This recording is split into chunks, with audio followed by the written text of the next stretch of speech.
कल्पना कीजिए, रात का तीसरा पहर, चारों तरफ खामोशी है। पहाड़ों के बीच बसी एक घाटी में गहरी नींद में सो रहे हैं वो जवान जो हफ्तों की थका देने वाली ड्यूटी के बाद थोड़ा आराम कर रहे थे। वो अपने ट्रांजिशन टेंट में थे, अगली सुबह का इंतजार कर रहे थे। किसी को घर जाना था, किसी को अपनी नई पोस्ट पर, लेकिन वो सुबह उनके लिए कभी नहीं आई। 18 सितंबर 2016 सुबह के ठीक 5:30 बजे आसमान में अभी अंधेरा ही था कि अचानक इस खामोशी को चीरते हुए धमाकों की गूंज उठी। कोई आमने सामने की जंग नहीं थी, ये अंधेरे का फायदा उठाकर किया गया एक बुज़दिल हमला था। सिर्फ 3 मिनट के अंदर 17 ग्रेनेड फेंके गए। जिन टेंटों में हमारे जवान सो रहे थे उनमें आग लग गई। निहत्थे और सोते हुए जवानों पर जैश-ए-मोहम्मद के 4 आतंकियों ने अंधाधुंध गोलियां बरसानी शुरू कर दी। जब तक हमारी सेना ने मोर्चा संभाला और चारों आतंकियों को जहन्नुम पहुंचाया, तब तक बहुत देर हो चुकी थी। भारत ने अपने 19 वीर सपूतों को खो दिया था। ये उरी था, कश्मीर का उरी बेस कैंप। जब पूरे देश ने सुबह टीवी खोला तो जलते हुए टेंट और तिरंगे में लिपटे ताबूतों की तस्वीरें देखकर हर हिंदुस्तानी का खून खौल उठा। हर आंख में आंसू थे, लेकिन उन आंसुओं से ज्यादा एक धधकती हुई आग थी। पूरे देश में एक ही सवाल गूंज रहा था, आखिर कब तक हम सिर्फ कड़ी निंदा करेंगे? कब तक हम अपनी सरहदों पर जवानों के जनाजे उठते हुए देखेंगे? ऐसा लग रहा था जैसे ये सिर्फ एक हमला नहीं, बल्कि पूरे देश के स्वाभिमान को दी गई एक खुली चुनौती थी। लेकिन देश की आम जनता उस वक्त इस बात से बिल्कुल अनजान थी कि दिल्ली के साउथ ब्लॉक के बंद कमरों में एक ऐसी खौफनाक और अचूक योजना लिखी जा रही है जो इतिहास के पन्नों में हमेशा के लिए दर्ज होने वाली थी। एक ऐसी योजना जो दुश्मनों को उनके घर में घुसकर मारने वाली थी। ये कहानी है भारतीय सेना के उस सबसे बड़े और रहस्यमयी प्रतिशोध की जिसने दुनिया को चौंका दिया। 2016 की सर्जिकल स्ट्राइक। उरी हमले के बाद भारत की रणनीति में एक ऐसा बदलाव आया जो पहले कभी नहीं देखा गया था। राजनीतिक गलियारों से लेकर सेना के हेडक्वार्टर तक एक बात साफ हो चुकी थी कि पानी अब सिर के ऊपर से गुजर चुका है। सिर्फ सीमा पर फायरिंग का जवाब फायरिंग से देना अब काफी नहीं था। खुफिया एजेंसियों यानी रॉ और मिलिट्री इंटेलिजेंस ने तुरंत अपना काम शुरू कर दिया। उनके रडार पर थे लॉन्च पैड्स। ये वो जगहें होती हैं जहां पाकिस्तान के कब्जे वाले कश्मीर में आतंकियों को सरहद पार कराने से पहले इकट्ठा किया जाता है। भारत की national technical research organisation NTRO के सैटेलाइट्स ने POK के चप्पे चप्पे की तस्वीरें लेनी शुरू कर दी।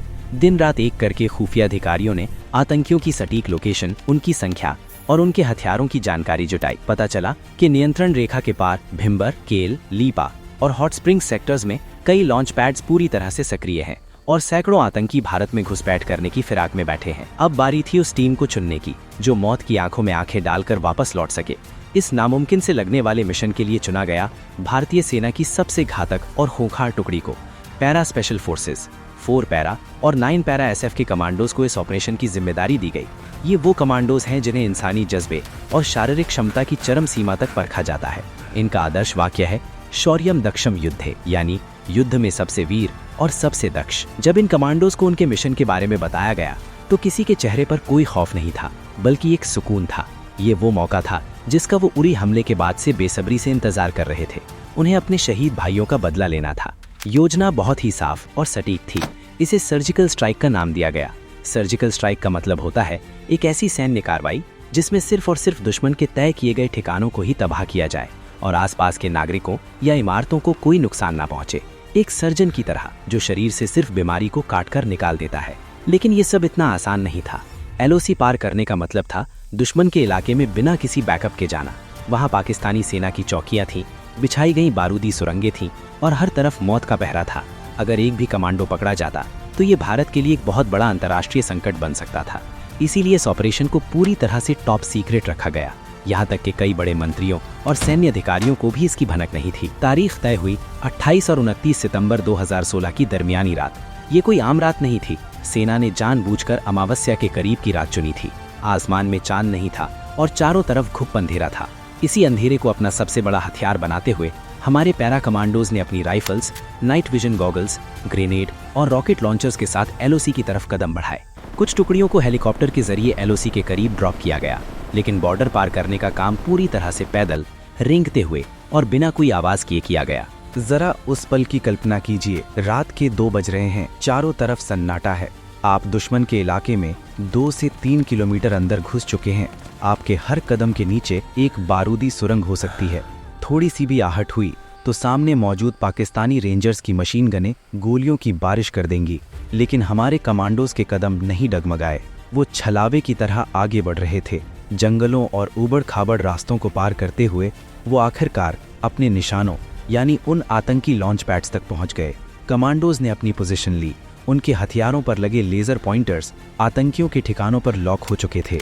रेडियो पर एक खामोश कोड वर्ड गूंजा जो हमले की इजाजत था, और फिर आसमान चीरती हुई गोलियों और धमाकों की आवाज ने पीओके के उस सन्नाटे को हमेशा के लिए तोड़ दिया।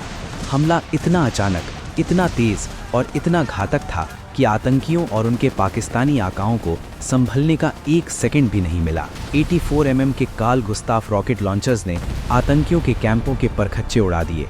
जो आतंकी उरी में सोते हुए जवानों पर हमला करने पर जश्न मना रहे थे, आज वो खुद अपने ही बिस्तरों में मौत की नींद सुलाए जा रहे थे। हमारे कमांडोज ने थर्मोबैरिक हथियारों और भारी असॉल्ट राइफल्स का इस्तेमाल किया। कैंप धू-धू कर चलने लगे। पाकिस्तानी सेना की चौकियों से जब तक कोई जवाब आता, तब तक पैरा एसएफ ने अपना काम कर दिया था। वहां सिर्फ लाशें और राख बची थी।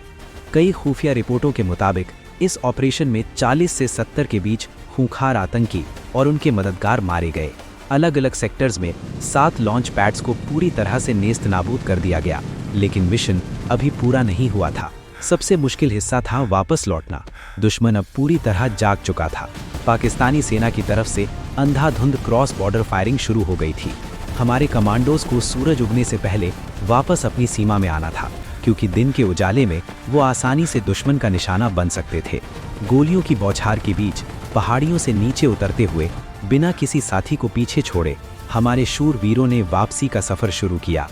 और आप भारतीय सेना की रणनीतिक और शारीरिक काबिलियत का अंदाजा इसी बात से लगा सकते हैं कि दुश्मन के घर में घुसकर तबाही का वो मंजर खड़ा करके सुबह होने से पहले सेना का हर एक कमांडो सही सलामत अपनी सरहद में वापस लौट आया। इस पूरे ऑपरेशन में भारत का एक भी जवान शहीद नहीं हुआ।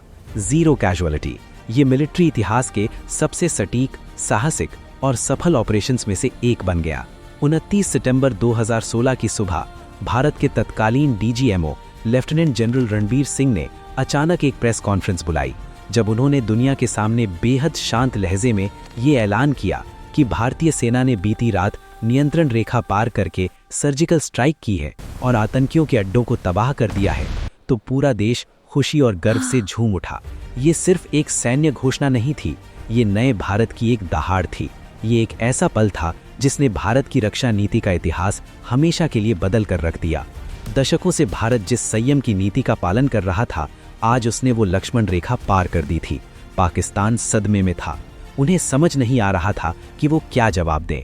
अगर वो मानते कि सर्जिकल स्ट्राइक हुई है, तो उन्हें दुनिया के सामने ये भी कबूलना पड़ता कि उनके इलाके में आतंकी खुलेआम पल रहे हैं।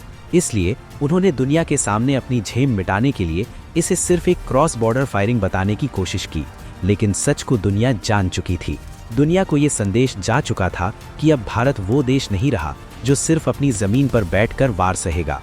ये सर्जिकल स्ट्राइक सिर्फ एक बदला नहीं था, ये एक स्पष्ट और कड़ा संदेश था उन आतंकियों को जो धर्म के नाम पर खून बहाते हैं और उन ताकतों को जो उन्हें पालते हैं।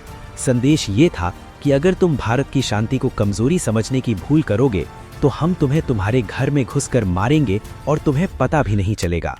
उरी के उन 19 शहीदों की आत्मा को उस दिन सच्ची शांति मिली होगी। हमारे पैरा कमांडोज ने अपनी जान की बाजी लगाकर देश के तिरंगे का सम्मान वापस लौटाया था। ये शौर्य, ये जज्बा और ये निस्वार्थ बलिदान हमें याद दिलाता है कि जब हम रात को अपने घरों में चैन की नींद सोते हैं, तो सरहद पर कोई अपनी आंखों की नींद कुर्बान कर रहा होता है। कोई खामोशी से, बिना किसी मेडल या तारीफ की परवाह किए, मौत के साए में चलकर हमारी जिंदगी की हिफाजत कर रहा होता है। इस घटना को भले ही वक्त बीत गया हो, लेकिन सर्जिकल स्ट्राइक की वो खौफनाक रात और हमारे जवानों की वो निडरता आज भी दुश्मनों की रातों की नींद उड़ा देती है। भारतीय सेना का वो अदम्य साहस, वो खामोश कदम और वो गूंजती हुई ऐतिहासिक जीत भारत के स्वर्णिम इतिहास के पन्नों पर हमेशा के लिए अमर हो चुकी है। जय हिंद।